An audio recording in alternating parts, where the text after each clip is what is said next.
തീർച്ചയായിട്ടും തൃക്കാക്കരയിൽ ഒരു അത്ഭുതം സംഭവിക്കുമെന്ന്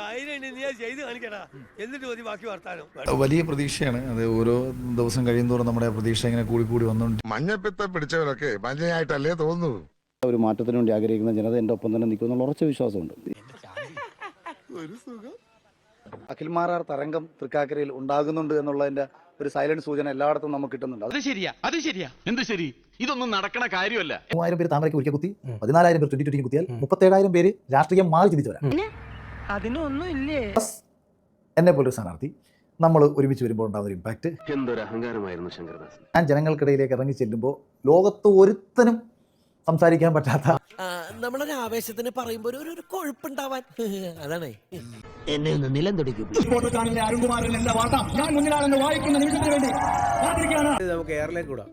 അയ്യോ സാറേ വേണ്ട സാറേ, ഇന്നലെ ഏറി നിങ്ങോട്ട് ഇറങ്ങി എന്നെ അങ്ങോട്ട് വിടല്ലേ. അഖിൽ രാജ് എന്ന അഖിൽമാരാർ 3ാം സ്ഥാനത്താണ്. താഴെ നിന്ന് മുകളിലോട്ട് പോകുമ്പോൾ 1ാം സ്ഥാനത്താണ് എന്നുള്ളതാണ് ഞാൻ മനസ്സിലാക്കുന്നത്. ഇത്രയും വലിയ ഗതികെട്ടവൻ ഈ ലോകത്ത് വേറെ ആരെങ്കിലും ഉണ്ടാവും എന്റെ കർത്താവേ. മനസ്സമാധാനത്തോടെ പണിയെടുക്കാണ്ട് ജീവിക്കാൻ പറ്റില്ലെന്നായി.